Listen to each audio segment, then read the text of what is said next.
Skill development pedagogy அப்படிங்கிறது ஒரு இம்பார்ட்டண்டான பேப்பர். அது வந்து எல்லாத்துலேயுமே வரும். டெட்டு, சீட்டு எல்லாத்துக்குமே வரும். இது எத்தனை மார்க் அப்படின்னு பார்த்தீங்கன்னா, இது வந்து 30 மார்க்குக்கு வருது. ஓகேவா? ஸோ இதில் ஃபர்ஸ்ட் கொஸ்டின் நம்ம போயிடலாம். According to Vygotsky, what is the role of teacher in facilitating cognitive development? Cognitive development என்ன அப்படின்னு பார்த்தீங்கன்னா, அறிவு சம்பந்தமான அப்படின்னு சொல்லிட்டு சொல்லலாம். வைகாட்ஸ்கி என்ன சொல்றாருன்னா, ஒரு டீச்சருக்கு வந்து என்ன ரோல் இந்த காக்னிட்டிவ் டெவலப்மெண்ட்டுக்கு அப்படின்னு சொல்லிட்டு கேட்குறாங்க. இதில் வந்து 4 ஆப்ஷன் கொடுத்துருக்காங்க. To provide information and knowledge to the student, to guide and support the student learning through scaffolding, to allow the student to learn completely independently, to give only those tasks that the student can currently do independently. இதோட answer என்ன அப்படின்னு பார்த்தீங்கன்னா, to guide and support the student learning through scaffolding. அதாவது ஒரு teacher வந்து சும்மா சொல்லி கொடுத்தோம், இன்ஃபர்மேஷன் சொன்னோம் போனோம் அப்படிங்கிறது இருக்குது, அது கிடையாது. அதாவது இந்த ஸ்டூடெண்ட்டுக்கு என்ன பண்ணணும் அப்படின்னு பார்த்தீங்கன்னா, கைட் பண்ணணும்.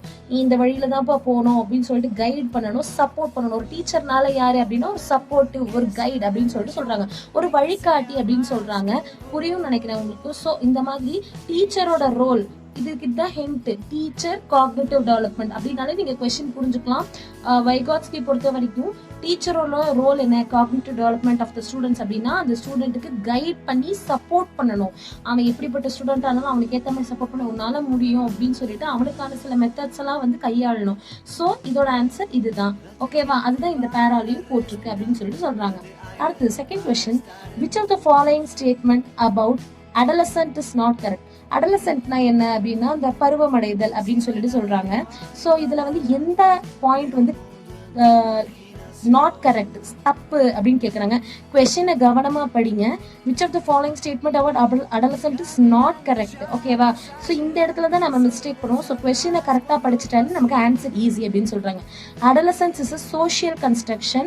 Adolescent generally considered to be begin with puberty, the process that led to sexual maturity and ability to reproduce.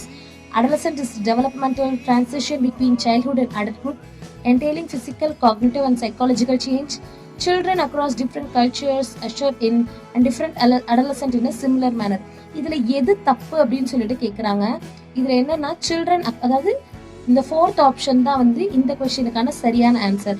Adolescent இந்த கொடுத்துருக்க ஸ்டேட்மெண்ட்ல எந்த ஸ்டேட்மெண்ட் தவறான ஸ்டேட்மெண்ட் தான் ஃபோர்த் ஒன் தான். அதாவது ஒரு கல்ச்சர்ல இருக்கிற குழந்தைங்களுக்கும் ஒரு மாதிரியான பருவமடைதல் வரும் அப்படிங்கிறாங்க. அப்படி கிடையாது. மனிதனா பிறந்தா எல்லாருமே அதை அனுபவிச்சு தான் ஆகணும். Children across different culture usher in and experience adolescent in similar manner. So எல்லாருமே ஒரே மாதிரி தான் அனுபவிப்பாங்க அப்படின்னு சொல்றது கிடையாது. ஒருத்தருக்கு ஒரு டைப் ஆஃப் அடலசன்ஸ் வரும்.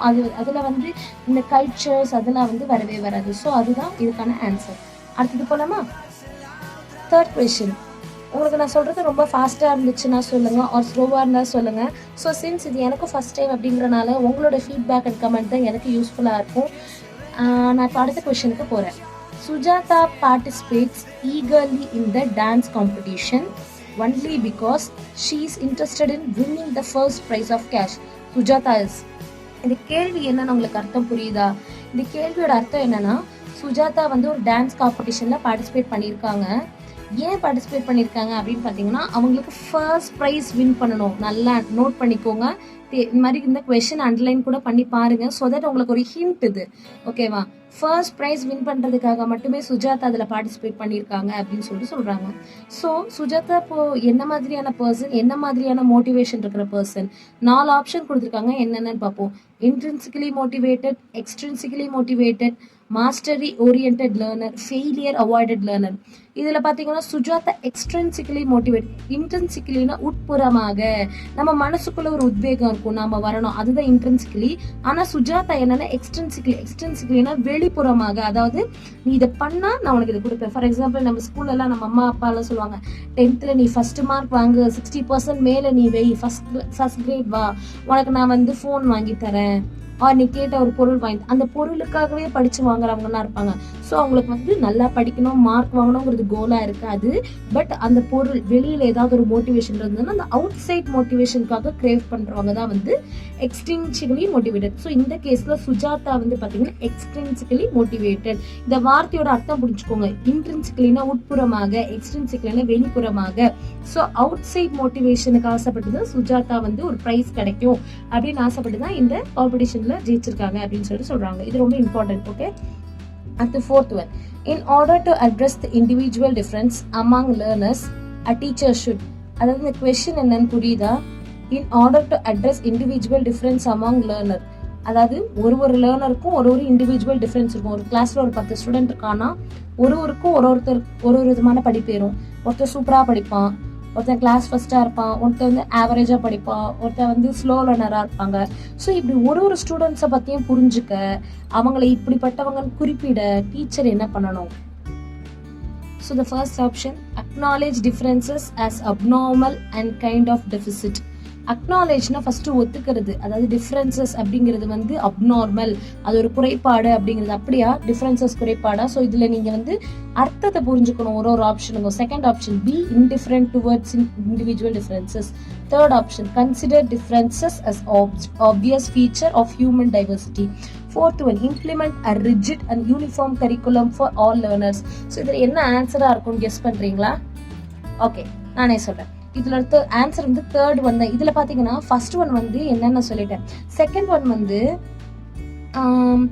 B indifferent toward individual differences, ஒருத்தட்டையும் ஒரு மாதிரி நடந்துக்கணும் அப்படின்ற மாதிரி சொல்றாங்க. ஆனா தேர்ட் ஒன் என்ன சொல்றாங்கன்னா, அதாவது வித்தியாசங்கள் அப்படிங்கிறது, மாறுபாடுகள் அப்படிங்கிறது அத்தனை உயிரினங்களுக்கும் பொதுவானது. அதாவது ஒரு ஹியூமன் டைவர்சிட்டி ஒரு ஹியூமன் பொறுத்த வரைக்கும் ஒரு மனுஷன் ஒரு மாதிரி இருப்பான். ஆமா தானே?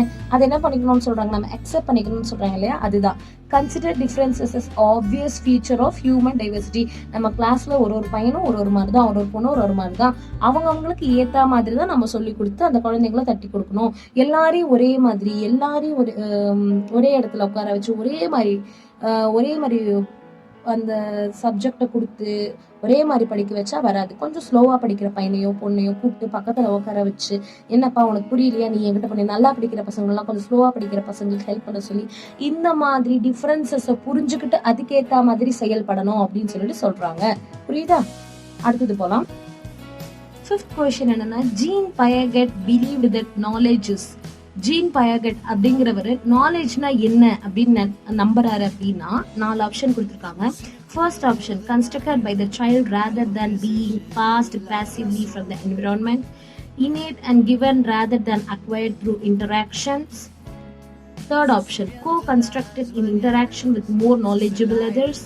Fourth option, a visible behavioral change that can be measured with reliability. So இதுல ஆப்ஷன் 1 தான் answer, constructed by the child rather than being passed passively from the environment. அதாவது ஒரு குழந்தைக்கு பார்த்தீங்கன்னா ஒரு பேசிக்கான சில நாலேஜ் அண்டர்ஸ்டாண்டிங்னா அதுங்களுக்கு பிறந்தோடனே வந்துடும். எப்படின்னு பார்த்தீங்கன்னா, ஒரு குழந்தை ஒரு வயசு ஆகுது அப்படின்னாலே இதுதான் அம்மா இதுதான் அப்பா நம்ம சொல்லும் போதே அதுங்களுக்கு என்ன பண்ணிக்கும், தானாவே புரிஞ்சுக்கும். அது தவிர சில விஷயங்கள்லாம் அதுங்களுக்கு பார்த்தாலே எப்படி சொல்ற, அதுக்கு அதோட அறிவுக்கு ஏற்ற மாதிரி அது புரிஞ்சுக்கும். ஆமா தானே? இப்போ வந்து நெருப்பு சுடும் அப்படின்னு சொன்னா அதுக்கு புரியாது.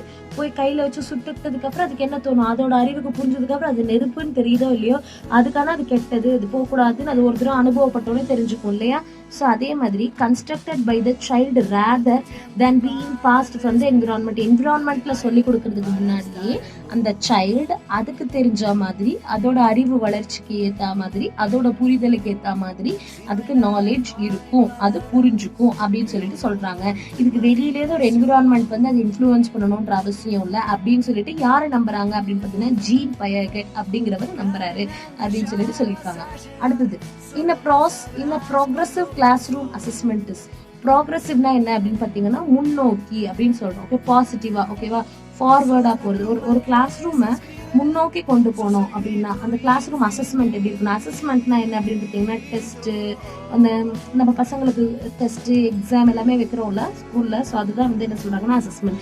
ஏன்னா progressive classroom assessment is 4 option கொடுத்துருக்காங்க. Dynamic, second one objective, third one summative, fourth one normative. டைனாமிக்னா பல பரிமாணங்களுடைய assessment. For example, summative assessment, formative assessment, objective assessment, open book test, close book test எல்லாமே வைக்கிறோம் இல்லையா, அதுதான் dynamic அப்படின்னு சொல்லிட்டு சொல்றாங்க. ஆப்ஜெக்டிவ்னா இந்த 1 மார்க் மட்டும் வைக்கிறது தான் ஆப்ஜெக்டிவ், குறிப்பிட்ட அப்படின்னு அர்த்தம். அடுத்து சம்மேட்டிவ்னா என்ன, இந்த ஆனுவல் எக்ஸாம் மாதிரின்னு வச்சுக்கோங்களேன், அதுதான் சம்மேட்டிவ். நார்மேட்டிவ்னா நார்மலாக இருக்கிறது. ஸோ இதில் பார்த்தீங்கன்னா ஒரு முன்னோக்கி கொண்டு போனோம், ஒரு கிளாஸ் ரூம் அசஸ்மெண்ட் வந்து நல்ல ஒரு ப்ராக்ரெசிவ் ரிசல்ட் காட்டணும்னா என்ன மாதிரி அசஸ்மெண்ட் வைக்கணும் அப்படின்னா, டைனாமிக் அசஸ்மெண்ட்னு சொல்றாங்க. ஸோ ப்ராக்ரஸிவ் வந்துச்சுன்னா டைனாமிக் அப்படின்னு ஞாபகம் வச்சுக்கோங்க. ஓகேவா? ஸோ அதில் என்ன இருக்குன்னு பார்த்தீங்கன்னா, அந்த ஸ்டூடெண்ட் வந்து கண்டினியூஸாக லேர்ன் பண்ணிக்கிட்டே இருப்பான், எக்ஸாம் எழுதுவான், அதை கரெக்ட் பண்ணுவாங்க, எவாலுவேட் பண்ணுவாங்க, ஃபீட்பேக் கிடைக்கும், அவன் எப்படி மதிப்பீடுகள் பண்ணுவாங்க, அவன் எப்படி படிக்கிறான் அந்த பையனோ பொண்ணோன்னு சொல்லிட்டு மதிப்பீடுகள் கிடைக்கும். ஸோ அதை வச்சு அவனுக்கு என்ன மாதிரியாக டீச் பண்ணலாம் அப்படின்னு சொல்லிட்டு அடாப்ட் பண்ணிப்பாங்க. அடாப்ட் பண்ணதுக்கு திருப்பி ஸ்டூடெண்ட்ஸ்க்கு ஃபோக்கஸ் பண்ணுவாங்க. ஸோ அவங்களுக்கு க்ரோத் வரும், அண்டர்ஸ்டாண்டிங் வரும். ஒரே விஷயத்தில் ஃபிக்ஸ் ஆகாமல் திருப்பியும் வந்து அவங்களுக்கு ஏற்ற மாதிரியான அசஸ்மெண்ட் கண்டக்ட் பண்ணும்போது தான் ஒரு ப்ராக்ரெசிவான கிளாஸ் ரூம் அசஸ்மெண்ட் இருக்கும் அப்படின்னு சொல்லிட்டு சொல்கிறாங்க. புரியுதா? அடுத்தது 7th question. Which of the following process is essential in meaning making of the information received from the environment and stored in further in memory? இந்த கேள்வி உங்களுக்கு புரியுதா? Which of the following process is essential in, அதாவது ஒரு information, இப்போ நான் உங்ககிட்ட ஒரு விஷயம் சொல்கிறேன், நான் சொல்கிற விஷயத்த நீங்கள் காதில் வாங்கிக்கிறீங்க, வாங்கிட்டு நீங்கள் என்ன பண்ணிக்கிறீங்க, அதுக்கான அர்த்தத்தை நீங்கள் புரிஞ்சுக்கிறீங்க. ஓகேவா? இப்போ நீங்கள் நான் கேட்டதை நீங்கள் புரிஞ்சுக்கிட்டீங்க இல்லையா, இதை நீங்கள் திருப்பியும் வந்து மெமரியில் நீங்கள் ஸ்டோர் பண்ணுறீங்க. ஸோ இதுக்கு எந்த ப்ராசஸ் வந்து உங்களுக்கு ஹெல்ப் பண்ணுதுன்னு கேட்குறாங்க. Attention, forgetting, decay, retrieval. அதாவது ஃபஸ்ட்டு என்ன பண்ணணும்னா, நான் சொல்கிறது நீங்கள் கவனிக்கிறீங்க. கொஸ்டின் இதுதான். இப்போ இந்த 4 ஆப்ஷன் கொடுத்துட்டாங்க. இந்த 4 ஆப்ஷனில் எந்த ஆப்ஷன் நீங்கள் சூஸ் பண்ணால் இந்த பதில் கேட்குறாங்க. அதாவது நான் ஒரு விஷயம் உங்களுக்கு சொல்கிறேன், நான் சொல்கிற விஷயத்தை நீங்கள் காதில் வாங்கிக்கிறீங்க, information received from the environment, அதை வந்து நீங்கள் மைண்டில் ஸ்டோர் பண்ணிக்கிறீங்க, ஒரு மீனிங் புரிஞ்சுக்கிட்டு நீங்கள் மைண்டில் ஸ்டோர் பண்ணிக்கிறீங்க. அதில் வந்து இந்த 4 விஷயத்தில் எந்த விஷயம் பண்ணால் உங்களுக்கு அது புரியும்னு கேட்குறாங்க. ஃபார் எக்ஸாம்பிள், நான் சொல்கிறது நீங்கள் அட்டென்ஷனாக கவனிக்கும் போது தான் நீங்கள் அதை புரிஞ்சுக்கிட்டு அந்த இன்ஃபர்மேஷனை காதில் வாங்கிட்டு மைண்டில் ஸ்டோர் பண்ணிக்கிறீங்க. ஓகேவா? இதுதான் இதோட ஆன்சர். இதுலேயே ஈஸியாக இருக்குது. இந்த பதிவு உங்களுக்கு ரொம்ப பிரயோஜனமாக இருக்கும் அப்படின்னு சொல்லிட்டு நான் நம்புகிறேன். மேலும் நீங்கள் இதை பற்றி child development pedagogy and TET exam பற்றி மேலும் விவரங்களுக்கும் மேலும் பதிவுகளுக்கும் நம்ம சேனலை லைக் பண்ணுங்கள், ஷேர் பண்ணுங்கள், சப்ஸ்கிரைப் பண்ணுங்கள். மறக்காமல் டெட் எக்ஸாம் எழுதுகிற உங்கள் ஃப்ரெண்ட்ஸுக்கு இந்த வீடியோவை அனுப்பிச்சி வைங்க.